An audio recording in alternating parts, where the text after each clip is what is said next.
하나님의 은혜로라, 이런 제목으로 고린도전서 강의를 이어갑니다.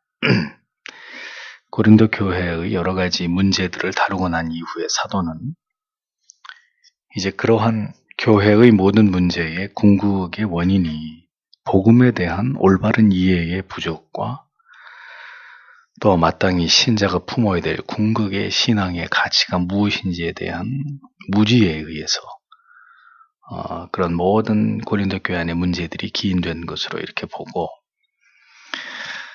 무엇보다도 신앙에 있어서, 특히 복음 안에 있어서 아주 중요한 사상인 이 부활 사상에 관해서 이제 긴 교훈을 사도가 시작하고 있는 것을 이 고린도전서 15장에서 우리가 볼 수 있습니다. 이 부활 사상을 설명하기 전에 사도 바울은 먼저 자신이 전한 복음의 중요성을 먼저 역설하고, 이어 그 복음의 중심 내용은 무엇이고 그 복음이 어떻게 사도들과 그리고 자신에게까지 전해졌는지를 설명하고 있습니다. 3절에서 4절을 보면, 내가 전해받았고 또 여러분에게 가장 중요한 것으로 전해준 것은 이것입니다. 곧 그리스도께서는 성경 말씀대로 우리의 죄 때문에 죽으셨고 또 묻히셨다가 성경 말씀대로 3일 만에 일으켜지셨으며, 이렇게 기록되어 있습니다. 복음은 사람에게서 사람에게로 전해지도록 그렇게 하나님께서 섭리하셨습니다. 전해주는 이가 있어야 그 복음을 듣고 믿는 이가 있는 것이죠. 예수 그리스도를 만나고 체험한 사람에 의해서 예수 그리스도가 복음이 전달되고 전파되는 것입니다. 그렇게 사도 바울에게 전해졌고, 그리고 다시 고린도 교회의 성도들에게 전달된 복음은 다름이 아니라 곧 예수 그리스도의 생애에 관한 매우 중요한 말씀이었습니다. 복음은 예수께서 이 세상에 사람으로 나셨고, 그리고 우리의 죄 때문에 죽으셨고, 그리고 땅에 묻히셨고 3일 만에 부활하셨다는 이 단순한 진리입니다. 우리의 신앙의 가장 근본과 핵심은 바로 이 예수 그리스도의 복음을, 그의 구속하신 은혜를 우리가 알고 믿는 데 있습니다. 그런데 이 복음은 말한 바대로 사람에게서 사람에게로 전달되어서 전파되는 이런 특징을 가지고 있습니다. 오늘 본문에도 보면 내가 받은 것을 너희에게 전하였노니라고 사도는 복음이 어떻게 전달되는지를 설명합니다. 받은 것을 전하는 것이다. 그 받은 것이 무엇이냐? 정확무오한 복음이어야 한다는 겁니다. 다른 것을 받아도 안 되고 다른 것을 전해도 안 됩니다. 오직 복음을, 희석되지 않은 복음의 그 원액을 우리는 주고받는 자들이 되어야 한다는 거죠. 교회는 성공하는 비결을 가르치는 것이 아닙니다. 화목한 가정을 이루는 비법을 전수해 주는 것이 아닙니다. 물론 복음 안에는 그것이 다 들어있으나 그것이 교회가 전하는 전달의 중요한 주제가 되어서는 안 된다는 뜻입니다. 잘 먹고 잘 사는 원리를 가르쳐 주는 것이 교회가 아닙니다. 성공적인 대인관계, 사회 활동의 비법을 가르쳐 주는 것이 교회가 아니라는 거죠. 오늘날 교회들은 복음이 아닌 것으로 사람들을 끌어들이고 사람들이 듣기를 원하는 가려운 것을 긁어주는 그런 주제를 복음처럼 이야기함으로써 사람들로 하여금 기독교의 매력에 빠지게 합니다. 그러나 그것은 분명히 말씀드리지만 복음이 아닌 거죠. 복음의 내용은 그리스도의 생애에 관한 것입니다. 그 투박한 것을 절대로 다른 것에 포장하지 않고 그대로 전하는 것입니다. 그 복음이 택자의 영혼 가운데 심기어질 때 그 복음이 가지고 있는 그 능력 때문에 영혼의 회심이 일어나는 것이고 한 영혼이 하나님 앞에 구원에 이르게 되는 것입니다. 기독교는 다른 것을 사람의 영혼과 감정에 불어넣고 호소하는 그런 종교가 아닙니다. 그런데 요사이의 기독교는 감성적인 기독교가 됐습니다. 그래서 굉장히 가슴을 파고드는 찬양, 또 굉장히 감성을 터치하는 설교를 가지고 접근을 하면서 사람에게 하나님의 은혜가 아닌 힐링을 주려고 하는 이런 시도들을 부지런히 쫓아가고 있습니다. 그런데 잊어버리지 마십시오. 복음이 아닌 것은 반드시 변질되고 그 효과는 소멸되기 마련입니다. 그것은 복음이 아니라 사람의 감정만을 건드리는 유사복음, 사람의 감정을 기만하는 얄팍한 속임일 뿐입니다. 그런데 사람들은 그것에 대단히 만족해하고 흡족해하고 은혜를 받았다고 착각들을 하는 것이죠. 성도 여러분, 예수 그리스도의 생애를 전하십시오. 그가 왜 이 세상에 오셔야만 했고 왜 죽어야만 했고 그분의 부활은 오늘을 살아가는 우리에게 어떤 의미가 있는 것인지 복음 외에 다른 것을 말하고 설명할 이유가 없는 것입니다. 그 새신자에게 복음은 너무 어렵지 않습니까? 복음을 전해서 그가 알아듣지 못하고 깨닫지 못하면 그 사람은 택자가 아닙니다. 그 복음 안에 담겨진 능력이 결국 사람의 영혼을 뒤바꾸는 힘이 되는 것입니다. 그러니까 복음을 들어도 변하지 않는 영혼은 무엇으로도 변화시킬 수 없습니다. 복음에는 반응하지 않으면서 교회가 행하는 다른 어떤 것에 반응을 하는 영혼, 그 사람은 참된 구원에 이르기 어렵습니다. 이것이 우리가 복음의 가치를 붙들고 확신해서 전해야 되는 궁극의 이유가 되는 것이죠. 5절에서 8절을 보십시오. 게바에게, 그 다음에는 12제자에게 나타나셨으며 그 후에 500명이 넘는 형제들에게 한 번에 나타나셨는데 그 가운데 대부분은 아직도 살아있지만 어떤 사람들은 이미 잠들었습니다. 그 후에 야고보에게, 그 다음에는 모든 사도들에게 나타나셨으며 맨 마지막으로 정상적인 때에 맞추어 태어나지 못한 내게도 나타나셨습니다. 이렇게 기록되어 있습니다. 사도는 특별히 그리스도께서 부활하신 후에 시대별로 어떤 사람들에게 자기를 나타내셨는지를 사실적으로 묘사합니다. 게바는 베드로의 아랍식 이름이죠. 아람어로 게바라고 합니다. 베드로와 그리고 12제자와 500명이 넘는 형제들에게 500명이 넘는 형제들이 있는 곳에 주님의 자기를 드러내셨다는 거죠. 근데 그 중에는 지금 살아있는 사람도 있고 죽은 사람도 있다고 이렇게 사도가 말합니다. 또 이어서 예루살렘 교회의 지도자였던 야고보를 비롯해서 12제자뿐만 아니라 다른 여러 사도들에게도 예수님이 부활하신 예수님이 자신을 나타내셨다 이렇게 설명합니다. 그리고 마지막으로 바울 사도 자신에게 나타나셨다고 증언합니다. 그런데 자신을 일컬어서 사도는 만삭되지 못한 자라고 표현했습니다. 만삭되지 못한 자라는 원어의 뜻은 조선이나 유산을 의미하는 것입니다. 그러니까 그 자신이 다른 제자들이나 사도들 가운데 가장 마지막으로 예수를 만난 자, 가장 마지막으로 사도가 된 자로 자신은 하나님의 교회를 열심히 핍박했던 자였기 때문에 그런 차원에서 사도 바울은 자기를 굉장히 낮추어서 이렇게 표현을 한 것입니다. 히브리인의 사고 속에서 만삭되지 못한 자는 가장 비참하고 하찮은 존재를 가리킵니다.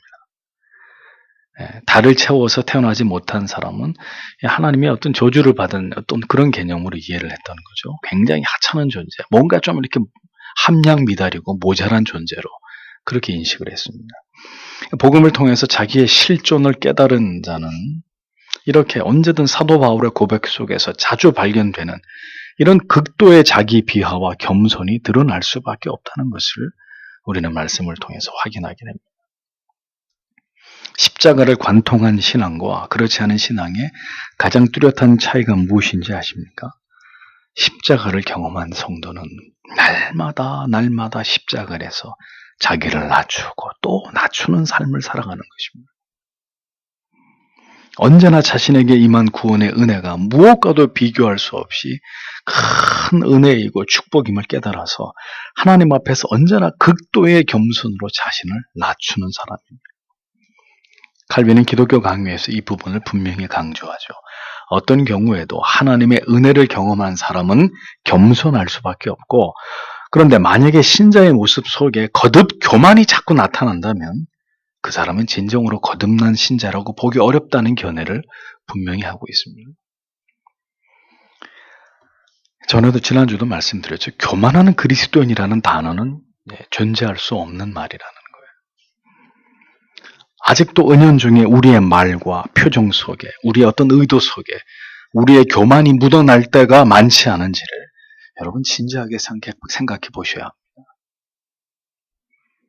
예수 그리스도의 복음이 십자가가 드러나지 않고 여전히 내가 가진 자랑할 만한 것들을 드러내고 내가 뽐내고 있지 않은지, 은연중에 그런 것이 드러나기를 바라고 있는 것이 아닌지, 언제나 우리의 말과 행실과 모든 인간관계의 그 중심이 십자가에 뿌리박고 있는 것인지를 진지하게 돌아볼 필요가 있는 것입니다.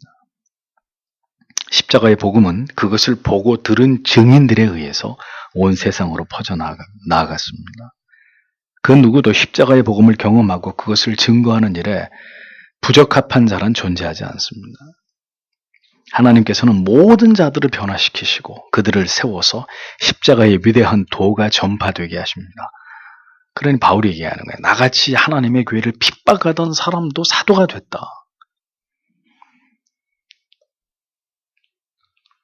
살인자, 강도, 창녀, 모든 흉악한 죄인들에게도 복음이 전해지고 그들이 변화됨으로 하나님의 말씀을 전하는, 예수 십자가의 도를 전하는 도구로 하나님은 삼으신다는 거죠. 이것이 바로 복음이 가진 위대한 능력입니다. 전하지 않고는 견딜 수 없는 불이 그 가슴 속에 타오르고 있는 사람들, 하나님이 그렇게 변화시켜버린 사람들, 그들이 성도라는 것이죠. 말하지 않을 수 없도록 우리 안에서 활활 타오르는 불, 그게 뭐예요? 십자가의 복음이에요. 언제나 멈추지 않는 기도의 제목은 언제나 우리의 마음과 영혼을 십자가의 복음으로 채워주셔서 이 진리를 전하고 외치고 지키면서 살아갈 수 있도록 하나님이 우리를 붙들어 주시기를 구해야 되는 것입니다. 십자가를 경험한 바울에게서 비롯되는 자기 고백은 그리스도를 만난 자의 이 자기 비하의 극치라는 것을 우리에게 그대로 보여줍니다. 9절에서 10절을 보십시오. 나는 사도들 가운데서 가장 적은 자이며 사도로 불릴 자격조차 없는 사람입니다. 왜냐하면 내가 하나님의 교회를 박해했기 때문입니다. 그러나 내가 오늘의 내가 된 것은 하나님의 은혜로 된 것입니다. 나를 향하신 그의 은혜가 헛되지 않았습니다. 그러나 내가 사도들 가운데 그 누구보다도 더 많이 수고하였지만 내가 아니라 나와 함께 하신 하나님의 은혜로 한 것입니다. 이렇게 기록되어 있습니다. 우리는 사도 바울의 이 같은 고백 속에서 구원 얻은 믿음에 감출 수 없는 자기의 고백의 정수를 보게 됩니다. 사도는 이미 디모데전서 1장에서 자신을 뭐라고 했죠? 죄인 중에 괴순이라, 죄인 중에 내가 괴순이라 이렇게 표현한 바 있습니다. 에베소서 3장에서도 자기를 가리켜서 모든 성도 중에 지극히 작은 자보다 더 작은 나라고 고백합니다.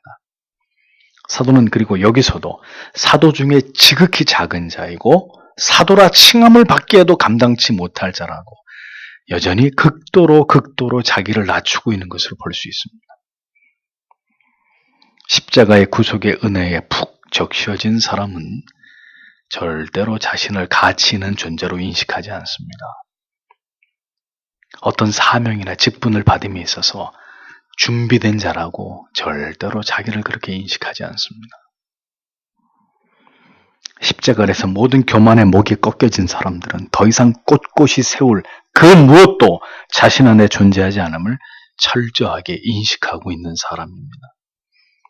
오직 자신은 예수를 대적하는 패역한 삶을 살아온 죄인이었을 뿐임을 깊이 자각하면서 그러한 무지한 죄 가운데서 나를 구원해 주신 분이, 건져 주신 분이 예수 그리스도이심을 언제나 잊지 않고 살아가기 위해서 몸부림치는 그런 사람입니다. 그것이 바로 거듭난 성도 안에서 언제나 유지되고 있는 자기 인식의 틀이라는 것입니다. 그러면서 사도는 뭐라고 합니까? 이 모든 것이 하나님의 은혜라고 고백합니다. 자기의 힘으로는 결코 오늘에 이르지 못함을 뼛속 깊이 자인한 사람은 언제나 뭘 얘기할 수밖에 없어요? 하나님의 은혜를 이야기할 수밖에 없어요. 하나님의 은혜를 칭송하고 자신이 아닌 그 하나님의 은혜를 날마다 높일 수밖에 없습니다. 그러나 오늘까지의 삶이, 모든 삶의 바탕이 자기 자신, 자기애를 바탕으로 혹은 자기의 그 지식과 자기의 경험을 바탕으로 하는 사람은 절대로 하나님의 은혜와 은총에 대한 이해의 범위가 협소할 수밖에 없는, 그런 사람일수록 결국은 뭘 하든지 자기를 드러냅니다. 자기 안에 있는 자랑의 요소들을 억제하지 못하고 그렇게 살아가기 마련입니다. 근데 가만히 얘기 들어보면 기승전 자기 자랑이에요. 항상. 모든 말의 결과는 자기 자랑, 자기 가족 자랑, 자기 가진 거 자랑. 그의 모든 말과 행동 속에는 감추어지지 않는 교만과 자기 자랑이 언제나 가득하다는 것을 느낄 수 있습니다. 그리스도인들은 그리스도의 은혜 속에서 날마다 자신이 변화되어감을 느끼면서 그것을 통해서 하나님의 은혜가 결코 헛되지 않고 있다는 것을 증명하는 사람들입니다. 사도가 뭐라고 했습니까? 내게 주신 그의 은혜가 헛되지 아니하여 라고 고백했습니다. 은혜를 받았으면 그 은혜가 분명히 내 영혼과 마음과 지정의에 깊이 영향을 미치므로 우리로 하여금 그리스도의 사람 되게 하고 그리스도를 아는 향기를 드러내도록 해야 합니다. 그리고 그 은혜는 언제나 하나님께서 나에게 맡긴 일들에 대한 넘치는 수고와 충성과 헌신의 열매로 나타나야 합니다. 사도가 뭐라고 했습니까? 내가 모든 사도보다 더 많이 수고하였으나 라고 했습니다. 십자가의 감격의 정도와 그 깊이는 주를 위한 충성과 헌신의 깊이에 예배와 기도에 대한 거기에 쏟는 열정의 정도와 비례하는 법입니다. 하나님을 가장 사랑하는 사람이 하나님의 교회에 제일 많이 나오는 것입니다. 이 부인할 수 없는 이야기입니다. 받은 은혜와 사랑이 더 크다고 체감되는 사람이 주를 위해서, 교회를 위해서, 지체들을 위해서 더 충성하고 더 수고하고 더 사랑을 다해서 마음으로 섬깁니다. 할 수 있는 만큼만 하는 것은 누구나 할 수 있는 일입니다. 은혜를 받았다는 것은 누구도 할 수 없는 그 누구보다도 더 열심히 자기의 능력과 상식을 능가하는 충성의 마음을 우리 안에서 불러일으키는 것입니다. 그것이 은혜 받았다는 증거입니다. 은혜를 아는 사람의 삶입니다. 모든 사도보다 더 많이 수고했다. 무엇이든지 더 많이 주를 위해서 하고 싶은 그 속에 은혜가 있는 것입니다. 마지못해서 교회를 나옵니다. 마지못해서 예배를 드립니다. 할 수 없이 기도를 하고 할 수 없이 성경을 봅니다. 그분은 그리스도의 은혜가 무엇인지를 전혀 모르는 분입니다. 그러니 할 수 없이 하는 겁니다. 은혜를 아는 사람, 그 십자가의 도가 무엇인지 아는 사람, 그 누구보다 더 많이, 항상 더 많이, 더 열정적으로, 더 희생적으로, 더 수고하면서 그렇게 주께서 맡기신 일들을 감당하게 되는 것입니다. 그 마음으로 복음을 위해 살고 진리를 수호하는 일에 앞장서고 영혼을 사랑하고 그 사랑을 실천하는 일에 내가 할 수 있는 그 능력을 능가하는 그런 에너지를 거기다가 쏟아부으면서 하나님의 받은 은혜에 대해서 보답하려고 하는 그런 삶을 살아가는 것이죠. 그런 성도가 한 교회 안에서 많을까요? 그렇게 열심을 다하고 남보다 더한 헌신을 아낌없이 하나님께 드리고도 자신이 드러나는 것을 극도로 꺼리는 것이 그것이 진정한 신앙입니다. 사도를 보십시오. 더 많이 수고하였으나 뭐라고요? 내가 아니요. 오직 나와 함께 하신 하나님의 은혜로라. 그 은혜 때문이다. 내가 한 게 아니다. 하나님의 은혜가 내가 받은 그 사랑의 감격이 나를 그렇게 하게 만들었다고 고백하고 있는 것입니다. 은혜로 충성하는 사람은 그래서 사람 때문에 낙심하지 않습니다. 사람들이 자기를 알아주지 않는다고 실망하지 않습니다. 사람 때문에 한 일이 아니고 사람들에게 알리려고 나를 알아달라고 한 일이 아니기 때문입니다. 그래서 열일을 해놓고도 다만 하나님의 은혜로 이 모든 일을 감당할 수 있었을 따름입니다. 라고 고백하게 되는 것이죠. 얼마나 아름다운 신앙의 모습입니까? 그러한 겸손을 우리는 우리 영혼 안에서 그리고 함께 그리스도의 몸을 이루고 있는 지체들의 모습 속에서 확인하는 기쁨을 누릴 수 있어야 합니다. 뭘 더 아느냐 모르냐는 중요한 문제가 아니에요. 그거는 열심히 교회 다니면 목사가 계속해서 여러분들에게 말씀과 교리를 가르치니까 그건 자연히 시간이 지나면 되는 것인데, 문제는 그 아는 것을 얼마나 내 삶에서 녹여내고 실천하고 그 마음으로 헌신하고 그 하나님의 은혜에 힘입어서 뭔가 하나님의 나라와 의를 이루는 일에 오늘도 내가 기여하느냐, 그것입니다. 사도의 모든 고백은 그리스도인의 삶과 그 신앙의 모든 내용과 뿌리가 무엇이어야 하는지를 선명하게 보여줍니다. 왜 사도 바울이 다른 곳에서 너희는 나를 본받으라 하고 말했는지, 그 이유를 우리는 깊이 깨닫게 되는 것이죠. 11절을 보겠습니다. 그래서 그것이 나든지 혹은 그들이든지 우리가 이와 같이 전파하였고 또 여러분도 이와 같이 믿었습니다. 이렇게 기록되어 있습니다. 사도는 자신을 비롯해서 모든 사도들이 바로 이렇게 하나님의 은혜로 말미암아 사도가 되었고 복음을 전파했고 그 복음을 고린도 교회 성도들이 받아들이고 그것을 믿어왔다는 사실을 밝히고 있습니다. 그런데 믿었느니라 라고 번역된 이 부분, 믿었었다라는, 정확하게 얘기하면 부정과거 시제를 사용하고 있습니다. 그러니까 그렇게 믿어왔었다는 거예요. 그렇게 믿어왔었는데 그럼 지금은 불행하게도 이 복음에 대해서 이제 고린도 교회 성도들 가운데 일부가 다소 의심과 회의에 빠져서 흔들리는 자들이 지금 있다는 것을 암시하고 있는 거죠. 동일하게 복음을 받았어도 그 말씀에 대해서 의심하고 그 말씀에 대해서 흔들리는 자들이 교회 안에서 반드시 일어나기 마련이라는 겁니다. 고린도 교회가 그랬다는 거죠. 이같이 강력하게 사도가 하나님의 은혜로 말미암은 복음을 힘있게 외쳤어도 신앙의 기초가 흔들리게 되므로 교회 안에 여러 가지 문제들이 발생한 고린도 교회를 주목해 보십시오. 교회는 언제 위기가 오나요? 교회는 언제 위기가 옵니까? 교회 재정이 부족해질 때 위기가 오나요? 성도의 수가 줄어들면 위기가 오나요? 교회는 언제 위기가 오죠? 교회는 하나님의 말씀에 기반한 믿음이 흔들릴 때 위기가 오는 것입니다. 사도가 전하는 복음 위에 그 신앙이 정초하지 못하고 사도가 전하는 복음을 신뢰하지 못하며 그 말을 굳게 지키지 못하고 헛된 것을 붙잡다가 보면 구원의 문제로부터 멀어질 수 있다고 2장 1절 2절에서 사도가 분명히 언급했죠. 전파된 복음을, 그 진리를 올바로 쫓아가고 그것에서 벗어나지 말아야 합니다. 임의대로 자기의 판단을 따라서 하나님을 신앙하는 것이 아니라 사도가 받은 복음, 사도를 통해서 전파된 복음, 내가 너희에게 전한 복음, 나의 전한 그 말을 굳게 지키고 그것을 신뢰하는, 굳게 붙드는 그 신앙이어야 되는 것입니다. 그런데 그 신앙이 약화되면 교회는 위기가 오는 거예요. 예수 십자가의 복음이, 그 부활이 희미해지면 주님의 교회는 힘을 잃게 되는 것입니다.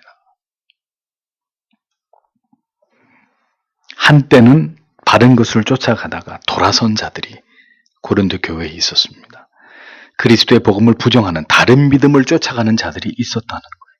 이제 사도는 다음 절에서부터 이제 그런 자들을 질타하면서 그리스도의 부활을 변증하고 있죠. 성도 여러분, 언제나 신앙은 올바른 복음에 기초해야 됩니다. 시대가 이렇게 변하고 사람들의 생각이 많이 바뀌어졌어도 그 모든 시대의 사람들을 구원으로 이끄는 복음은 변치 않는 예수 십자가의 그 복음이어야 합니다. 언제든 그 복음에 기초해야 되고 언제든 우리가 드러나는 것이 아니라 하나님의 은혜만이 높여지는 이런 겸손한 신앙을 우리가 지켜나가야 됨을 기억해야 합니다. 그러니까 신앙에 자꾸 기형이 나타나고 성경이 말하지 않은 다른 형태의 믿음들이 교회 안에서 발견된다는 것은 뭐예요? 그들의 믿음이 복음에 기초하지 않고 있다는 증거가 되는 거란 말이죠. 우리도 사도처럼 하나님의 은혜가 우리의 삶과 우리의 신앙의 전부라는 것을 고백하면서 십자가의 뒤를 부지런히 쫓아가는 그런 신앙이 되도록 오늘도 우리는 하나님 앞에 기도해야 합니다. 성경이 우리에게 가르치고 있는 이 절대적 가치, 믿음이 무엇이고 그 믿음의 내용이 무엇이고 어떻게 해서 전해진 복음이 참된 복음인지를, 이런 모든 성경이 말씀하는 이 원리 안에서 우리가 하나님을 신앙하고 하나님의 주신 은혜 가운데서 하나님을 기쁘시게 하는 그런 삶을 살아가도록 오늘도 하나님께서 우리 모두를 붙드시고 이 교회를 주관해 주시고 이 진리를 따라서 함께 하나님이 기뻐하시는 신앙의 길로 행할 수 있도록 하나님께서 우리 모두를 붙들어 주시기를 다 함께 기도하길 원합니다. 기도.